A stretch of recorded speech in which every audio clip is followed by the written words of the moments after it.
Vasco por um investidor.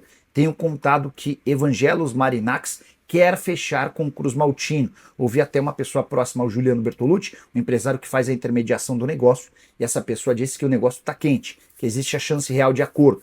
Mas o Marinax não está sozinho na parada, dá para dizer que o italiano Adriano Radrizzani, é outro muito vivo nessa disputa. Para falar a verdade, o Vasco tem 4 grupos interessados. Um grupo de investidores americanos, que inclusive tem um time na Europa, um grupo de investidores árabes, o Marinax, que é um magnata grego, além desse Adriano Radrizzani. O Radrizzani já foi dono do Leeds, na Inglaterra, e hoje comanda a Sampdoria, que não vai bem. 13ª colocação na 2ª divisão do futebol italiano. Durante o dia de ontem, o GE chegou a publicar que o Radrizzani era o favorito do Pedrinho para fechar o negócio. Repercussão extremamente negativa. O torcedor vascaíno ficou revoltado. Como é que ele pode preferir fechar com esse italiano do que com o Evangelos Marinax, que é dono de uma fortuna e investe pesado em seus clubes? O Vasco precisou soltar uma nota desmentindo essa informação, afirmando que o Pedrinho não tem preferência por ninguém. Ele vai fechar com aquele que oferecer as melhores condições para o Cruz Maltino. Só para completar sobre o Vasco, a busca por um técnico prossegue. Pedro Caixinha e Paulo Pesolano são hoje os mais plausíveis dentro da realidade financeira do Vasco. O Petrônio Muniz está perguntando sobre Fernando Diniz no Vasco. Petrônio, se eu fosse o Pedrinho, é que não me parece que a decisão do novo dono, que a venda da SAF, ela vai acontecer de hoje para amanhã. E aí vocês precisam entender que é de fato um processo meio demorado, né? São muitas coisas que você precisa acertar, que você precisa ajustar. Por exemplo, o Pedrinho tem uma preocupação muito grande de vender a SAF do Vasco, deixando a obrigação para o novo comprador de cumprir com todas as suas premissas em relação a pagamentos, para evitar o que aconteceu nessa temporada, em que a 777 tinha de aportar 270 milhões de reais, não houve esse aporte, e o Pedrinho ficou com essa responsabilidade de arranjar dinheiro. E o tempo está passando e o Vasco vai precisar de fato contratar um técnico, né? Quero contar para vocês que o Diniz sai do Cruzeiro no fim da semana, ele não continua. E aí o Vasco vai ter mais uma alternativa, mas hoje o Paulo Pesolano e o Pedro Caixinha são os alvos mais à mão, os alvos que mais têm afinidade até do ponto de vista financeiro com o Vasco hoje, tá? Vasco abre negociação por zagueiro destaque do Ceará e que já esteve na mira da Juventus e do Botafogo. Negócio fechado e grana entrando nos cofres Cruz Maltino. Vamos às informações do legítimo Clube do Povo. Falar sobre preparação, o Vasco realizou nesta sexta-feira o treinamento visando a próxima partida contra a equipe do Cuiabá, já rebaixada, valendo pela 38ª rodada. Encerrando, portanto, a temporada, o Vasco, que realiza o último treino neste sábado pela manhã no CT Moacir Barbosa, em seguida viaja para Cuiabá em preparação, em concentração para o jogo de domingo, 4 horas da tarde. O detalhe que você vai poder acompanhar aqui o embarque, toda a cobertura completa desta partida contra o Cuiabá. Falando em cobertura, o técnico Felipe Loureiro já prepara esse time, já ensaia basicamente a provável escalação, onde com a suspensão do Paulo Henrique e do Lucas Piton, teremos a novidade Puma Rodrigues e o Leandrinho. Com isso, a provável escalação do Vasco para essa partida, temos Léo Jardim no gol, na lateral direita Puma Rodrigues, na lateral esquerda Leandrinho, a dupla de zaga formada por Léo e João Vitor. Volantes temos Hugo Moura, Matheus Carvalho e o Jair, fechando aquele losango juntamente com o Felipe Coutinho pelo meio campo. E o ataque, Verrete e Alex Teixeira. Essa provável escalação te agrada, torcedor Cruz Maltino? Coloque aqui nos comentários, é sempre bom ter a sua interação aqui com a gente. O fato é que, trazendo uma notícia que até o amigo Tébaro Schmidt falou sobre essa questão de uma cobrança ali entre o jogo do Atlético Goianiense e o jogo do Atlético Mineiro, do Emerson Rodrigues em ter mais oportunidade, em ter mais espaço. O jogador cobra ali o Felipe por ter ficado de fora da lista dos relacionados. Quero saber a sua opinião em relação a essa cobrança do Emerson Rodrigues. Você acha que é algo normal do jogador querer, né, participar, do jogador querer ali minutos, querer oportunidades, estar na lista dos relacionados?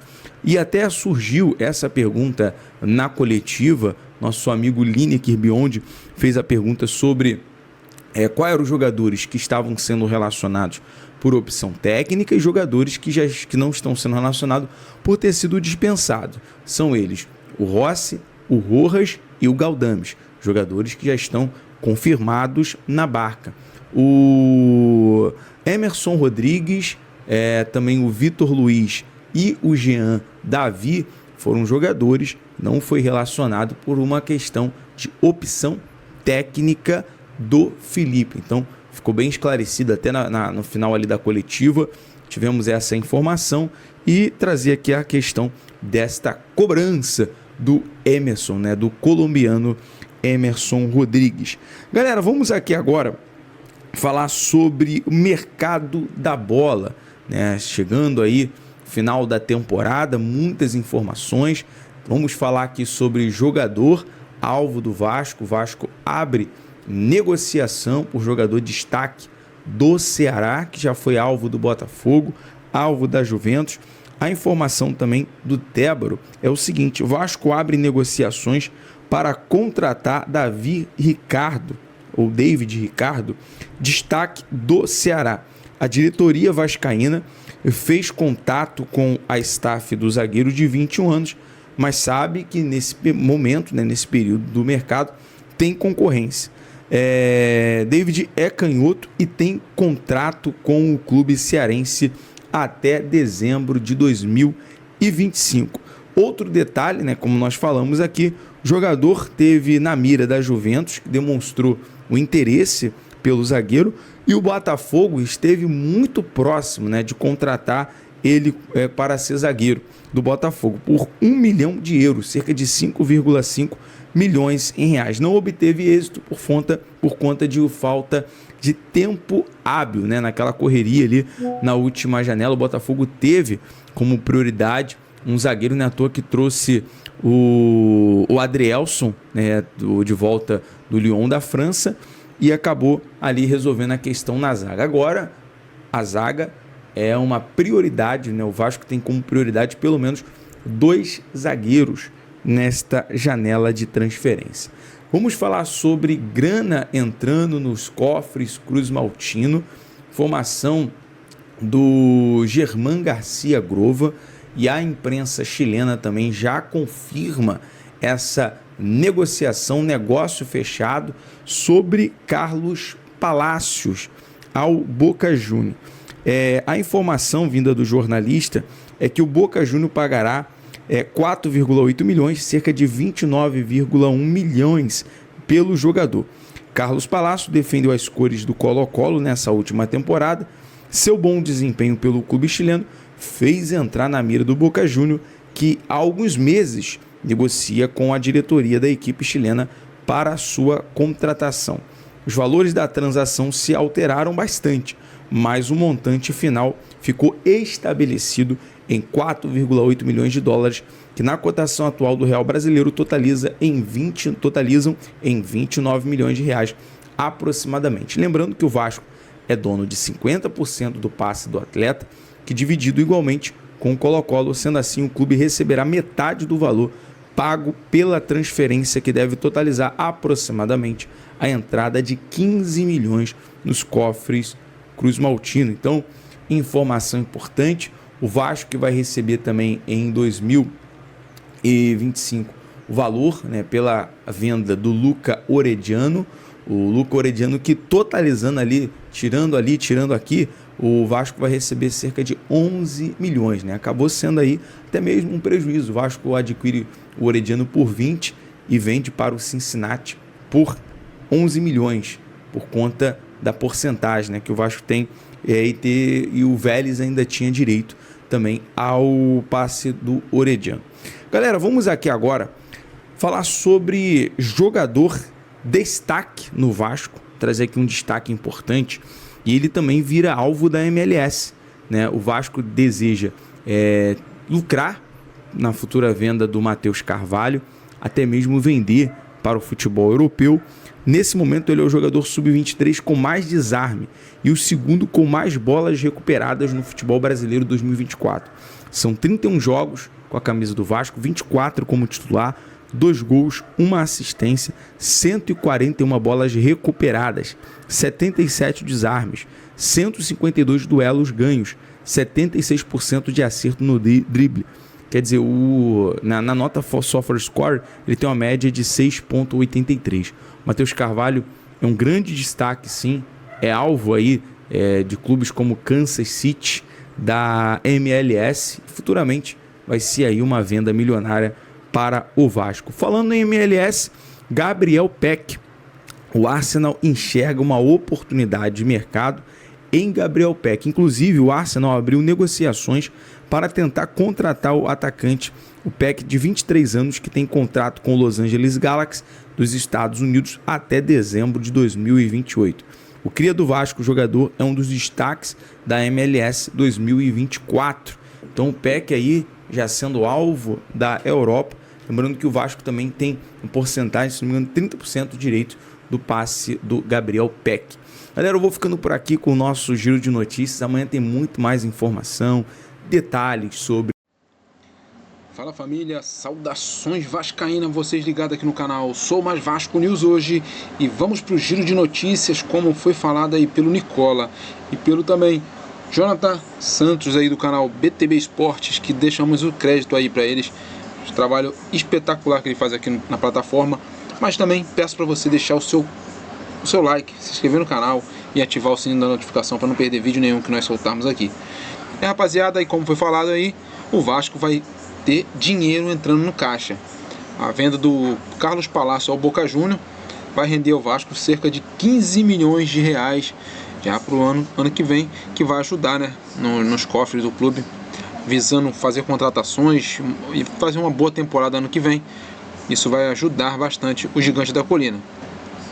E também essa possível venda do Gabriel Peck para o Arsenal leva também a crer que o Vasco vai levar uma grana nisso, porque o Gabriel Peck acabou de ser transferido lá para o Los Angeles Galaxy e já desperta interesse de gigante da Europa, da Premier League, o campeonato mais difícil do mundo, na minha opinião. Ele vai para lá, e se ele for, o Vasco vai levar cerca de 30%.